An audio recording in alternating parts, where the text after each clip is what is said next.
बिस्मिल्लाहिर्रहमानिर्रहीम। अस्सलाम वालेकुम। कमर मेकन जुल्करनैन इकबाल साहब के साथ एक नई वीडियो के साथ आपसे मुखातिब हैं। सुप्रीम कोर्ट में इस वक्त मौजूद हैं, लेकिन रात गए खबर आती है कि इज़राइल ने ईरान के ऊपर अटैक कर दिया है।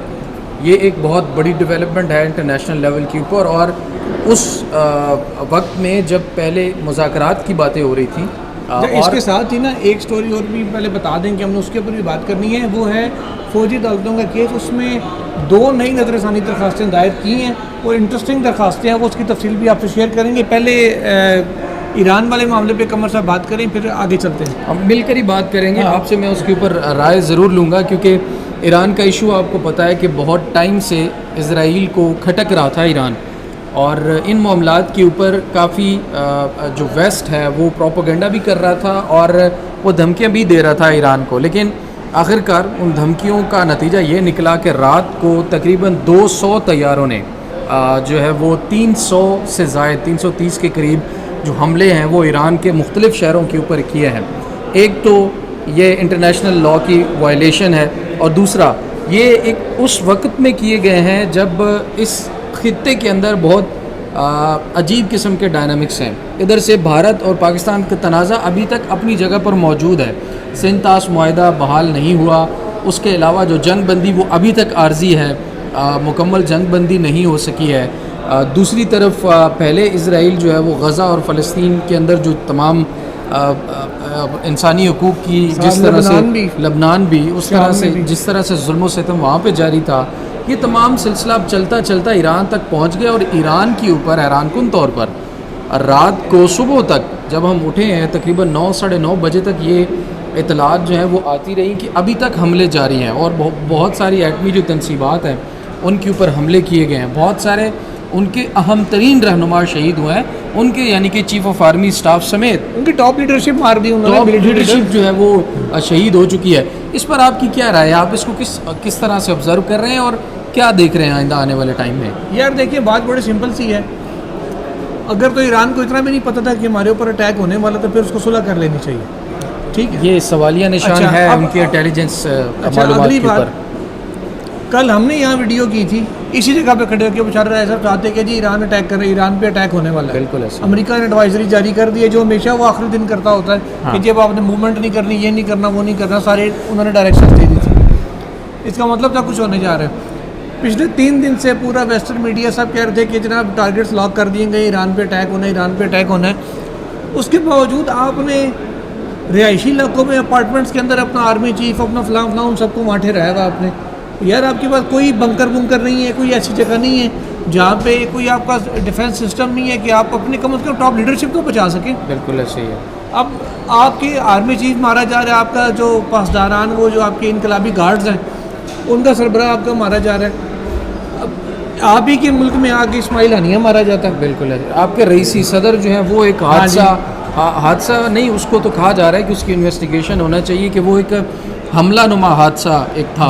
उसके अलावा आप देखें कि बाकी जो आपकी एटमी साइंसदान उन्होंने मार दिए। हाँ जी। एक को तो उन्होंने 4-5 साल पहले मारा था, उसके कौन में जाता कब्रिस्तान में सेटेलाइट गन उन्होंने नस्ब की।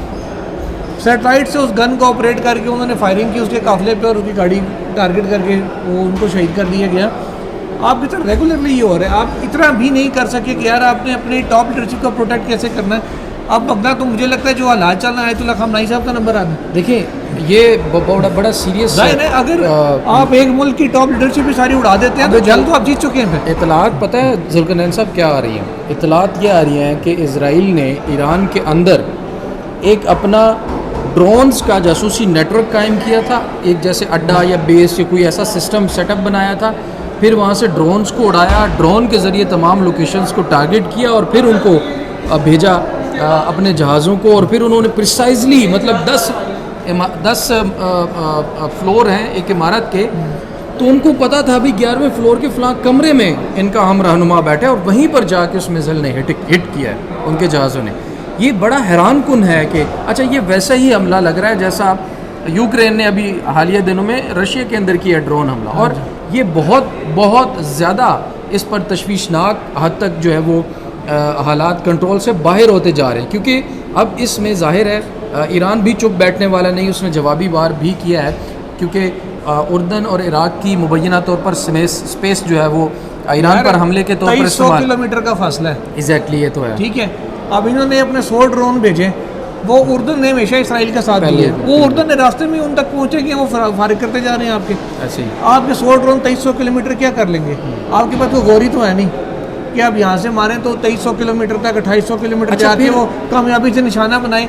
एक तो बीच में जो उर्दन है वो आप इसराइल का डिफेंस कर रहा है, ठीक है, वो अपनी एयर स्पेस से गुजरने नहीं दे रहा, जो कोई एक आधा गुजरता है आगे इसराइल का जो आयरन डोम सिस्टम है वो उसको पकड़ लेता है। बिल्कुल। तो ईरान के लिए ये कहना कि जी हम इसराइल को तबाह कर देंगे, वो फिलहाल मुझे बड़ा मुश्किल लग रहा है, अनलेस से कोई वो ईरान ऐसा स्टेप ले ले जिसका जो अभी तक कह लें कि कार्ड्स के ऊपर नहीं है। अभी तक तो नहीं है, लेकिन कार्ड वो मैं हैरान ज़रूर हूँ कि ईरान बड़े बड़े एयर डिफेंस सिस्टम की नुमाइश करता था, ड्रोन्स और फ्ला जो मिज़ल्स और बहुत सारी चीज़ें। दो चीज़ों में ईरान बुरी तरह से फेल होता हुआ नज़र आया। जब पता था कि अटैक होने, एक तो जैसे आपने कहा कि अपने लोगों को प्रोटेक्ट करने में, दूसरा 200 जहाज़ आपकी पूरी एयर स्पेस में इतना टाइम घूमते रहे, आपका जो एयर डिफेंस सिस्टम था वो बिल्कुल ही नाकारा हो गया और वो अपनी मर्जी से जहाँ पर जो कुछ करना चाहते थे वो करके वापस चले गए। उन्होंने F-16, हाँ, वो वीडियो जारी की है इजरायली मीडिया ने, उन्होंने कहा कि ये F-16 और F-35 तैयारे जो थे स्टेल्थ, उन्होंने ये ऑपरेशन सारा किया है। सर उन्होंने किया है, आपकी एंटी एयरक्राफ्ट गन कहाँ थी? एंटी एयरक्राफ्ट सिस्टम होता है ना हर आर्मी के पास, कि जहाज़ आ रहा है, आप नीचे अपने टैंक के ऊपर वो लगी होती है, आपके पास और 100 चीज़ें होती हैं जिनसे आप प्लेन को हिट कर सकते हैं। कह रहे हैं जी वो पूरा जो डिफेंस सिस्टम था ना वो पहले ही नाकारा बना दिया उन्होंने, क्योंकि मैंने बताया ना कि जासूसी का ड्रोन सिस्टम था और उन्होंने हर चीज़ें जैम कर दी थी। फिर वो जगह जगह लोकेशन पूरी दे रहे, और ये उसी नौयत के ड्रोन बताए जा रहे हैं जो इंडिया ने, भारत ने पाकिस्तान के अंदर लोकेटर्स टाइप भेजे थे, जगह जगह लोकेट करके जो तमाम तर चीज़ें थी वो उन्होंने। फिर अब इसराइल ने आके गवर्नमेंट बना नहीं रहेगी उनकी, बाकी तो काम हो गया। ये बड़ा अफसोसनाक है और बड़ा बड़ा तशवीशनाक भी है। अब भारत सऊदी अरेबिया ने इसका एक वो मुजम्मत चलन छोड़े में होती रहती हैं, इसका असर क्या होगा? अब पाकिस्तान के फ़र्ज़ करें अगर ईरान को इसराइल टेक ओवर कर लेता है या टेक ओवर उस अंदाज में नहीं करता, कोई अपनी जैसे शाम में उन्होंने गवर्नमेंट बनवा दी है अपने किसी बंदे के थ्रू, वैसी गवर्नमेंट यहाँ बन जाती है। ईरान कभी भी पाकिस्तान का दोस्त नहीं रहा, ईरान ने हमेशा इंडिया पाकिस्तान के मामले में इंडिया का साथ दिया, बहुत अच्छा दोस्त नहीं रहा। बिल्कुल ऐसे सर, हमेशा उन्होंने इंडिया का साथ दिया, हमारा अच्छा दोस्त का दोस्त ही कहा रहा है, अच्छा बुरा तो दूर की बात है, ठीक है। अब पाकिस्तान के एक साइड पे इंडियन बॉर्डर गर्म है, दूसरी साइड पे अगर इसराइली प्रॉक्सी उधर भी आ जाती, क्योंकि इसराइल ने पाकिस्तान इंडिया की जंग में खुल्ला इंडिया को सपोर्ट किया था, और हमारे दो साइड पे अगर इसराइल आ जाता है, एक साइड पे अफगानिस्तान है, एक साइड पे चाइना है साथ, तो हमारे लिए यकीनन ये एक मुश्किल बन सकती है। तो लेट्स सी के गवर्नमेंट ऑफ पाकिस्तान इसको। अच्छा, मेरे ख्याल में ना अगर इजरायली फोर्सेस या वेस्ट या अमेरिका को ईरान के एटमी प्रोग्राम से तकलीफ़ या प्रॉब्लम है ना, तो ये समझने में ज़्यादा मुश्किल नहीं होनी चाहिए कि उनको पाकिस्तान से भी होगी। तो क्यों नहीं? तो हमारा इस वक्त स्टांस जो है ना वो बड़ा इंपॉर्टेंट है कि पाकिस्तान आखिर कहाँ और किस तरफ खड़ा है, ये बड़ा इंपॉर्टेंट है। देखिए एक और चीज़, और जो वाज़ेह इस वक्त जेस्चर है ना वो कुछ अच्छा नज़र नहीं आ रहा है। एक और चीज़ को रूल आउट ना करें, अमेरिका ने खत्ते में बहुत सारे पंगे लिए हैं बहुत से लोगों से, तो रशिया और चाइना अगर ईरान की सपोर्ट में आ जाते हैं, जैसे उन्होंने अनाउंस किया है, वो अब तक जो खबरें सामने आ रही हैं कि वो इस मामले में ईरान के साथ होंगे, लेकिन अगर वो उनकी मिलिट्री सपोर्ट भी करते हैं, उनको कोई टेक्नोलॉजी देते हैं या कोई ऐसी चीज़ करते हैं कि जिससे वो ईरान इसराइल पे अटैक कर सके या अपने ऊपर मज़ीद आने वाले टैक्स को ज़ीरो कर सके, काउंटर कर सके, तो फिर सूरत हाल कुछ मुख्तलिफ या मुश्किलात इसराइल के लिए भी पैदा हो सकती हैं। क्योंकि इंडिया पाकिस्तान जंग में जिस तरीके से चाइनीज़ टेक्नोलॉजी आगे आई है और इसराइली टेक्नोलॉजी कुछ इस इंडिया से नाकाम हुई, फ्रांस की टेक्नोलॉजी यूरोपियन नाकाम हुई, तो वो एक यकीनन परेशानी की बात उनके लिए बन सकती है अगर रशिया और चाइना बाकायदा साथ देते हैं जंग में फिज़िकली ईरान का, तो तब सूरत हाल मुख्तलिफ हो सकती है। अकेले अगर ईरान के ऊपर बात रही ना तो मुश्किल हो जाएगी उनके लिए। अब मेरे लिए ये ज़्यादा इम्पोर्टेंट है कि देखें, अब आप यूँ समझें कि पाकिस्तान के दरवाजे पे जंग आ चुकी है, ईरान उसको जीते लड़े रोक ले, ये बात की बात है। हमें अभी से अपनी तैयारी मुकम्मल रखनी चाहिए, और दूसरा हमें अभी से अपना स्टांस क्लियर रखना चाहिए कि भाई हमारा कौन दोस्त है कौन दुश्मन है और हमने उसको किस तरह से डील करना है। और मेरे ख्याल में ज़ाती तौर पे मुझे ये लगता है, बेशक हमारा ईरान जो है वो कोई बहुत अच्छा या दोस्त कह लें नहीं रहा है, लेकिन फिर भी हमें अपनी हिफाजत के लिए कहीं ना कहीं स्टेबल ईरान की ज़रूरत है ताकि ये मामला आगे ना बढ़े। हमने तैयारियां सर पिछले हफ्ते शुरू कर दी थी, पिछले हफ्ते से फैमिली के बाद से इमरान खान की मुलाकातें बंद करवा दी हमने, ठीक है, और हम दोबारा अडयाला जाने वाले रास्तों पे कंटेनर लगा देंगे ताकि मामला आगे ना बढ़े। आपकी सारी साजिशें हम नाकाम बनाएंगे। अच्छा, आगे चलते हैं। फौजी अदालतों का केस था नाज़रीन, सबके सामने ये फैसला हुआ और उस पर पहले जस्टिस जवाद ख्वाजा साहब की जानिब से रिव्यू फाइल हुआ सबसे पहला। उसके बाद अर्ज़म जुनैद की जानिब से जो मिलिट्री कोर्ट से जिनको सज़ा हुई थी उनकी जानिब से रिव्यू फाइल किया गया। अब लाहौर हाई कोर्ट बार और लाहौर बार एसोसिएशन की जानिब से नज़रसानी दरख्वास्तें दायर की गई हैं, जिसमें मौक़िफ़ ये अपनाया गया है कि सुप्रीम कोर्ट ऑफ पाकिस्तान ने आइन का जो आर्टिकल 8 है उसकी गलत तशरीह की है और जो बुनियादी हकूक़ उसमें दिए गए थे उनको सलब किया और आइन और कानून के ख़िलाफ़ फ़ैसला दिया, लिहाजा इसको वापस लिया जाए, फ़ैसले के ऊपर नज़रसानी की जाए।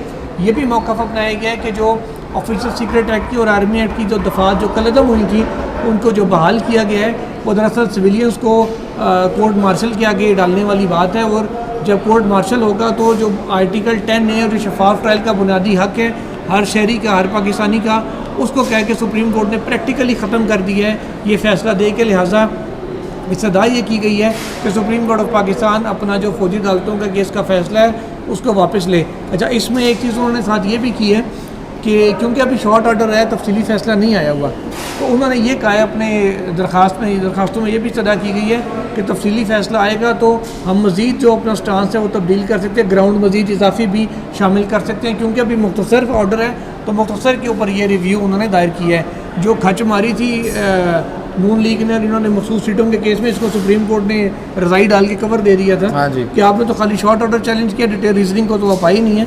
तो उन्होंने कहा जी वो कोई नहीं, हम बाद में देख लेंगे। तो वो आप देख रहे हैं बैठ के, तो इन्होंने अपना लीगल होमवर्क पूरा किया हुआ है। अब ये अलग बात है कि जो बेंच है वो भी अपना लीगल होमवर्क सारा पूरा करके बैठा हुआ था। अच्छा, लीगल जैसा भी था कि जी उन्होंने जो फैसला करना था वो उन्होंने किया है, नज़रसानी या उन्होंने लगानी नहीं है, लगाएंगे भी तो उन्होंने पहली हियरिंग में उड़ा देनी है, क्योंकि इस नज़रसानी का स्कोप बड़ा लिमिटेड है। मखसूस सीटों वाली का एड्डा बड़ा स्कोप उनका कि कुछ भी कर लो दे अंदर। वो ठीक है ना, वो जाहिर है वो जिनको इंसाफ दे रहे हैं उनकी तनख्वाहें भी बढ़ा। अच्छा, इसमें एक चीज़ और भी देखने वाली है, मेरा सवाल एक और इंटरेस्टिंग चीज़ है इसमें, वो मैं बता दूँ पहले फिर सवाल पे आते हैं। वो इंटरेस्टिंग चीज़ ये है कि क्या इस नज़रसानी में भी वो तमाम वही सेम बेंच बैठेगा या नहीं। अगर तो ये कहते हैं जी रूल्स के तहत हमने बनाया तो फिर उथे रूल्स कितने मार के सन। अगर आप रूल्स अप्लाई नहीं करते, हो सकते आप फिर नज़रसानी पे जो भी ये 5-2 है आप 7-0 से रिव्यू खारिज करने के लिए इख्तिलाफी 2 जजों को बाहर निकाल दें, उसकी जगह 2 अपने और शामिल कर दें। तो ये सारी चीज़ें अभी देखने वाली हैं और शायद रिव्यू शायद पहले से भी ज़्यादा अगर ये बेंच रहा तो लीथल फैसला हो सकता है। अच्छा, मुझे एक बात बताएं, आर्टिकल 10A कहा जा रहा है आर्मी कोर्ट्स के अंदर सिविलियन का ट्रायल हुआ है।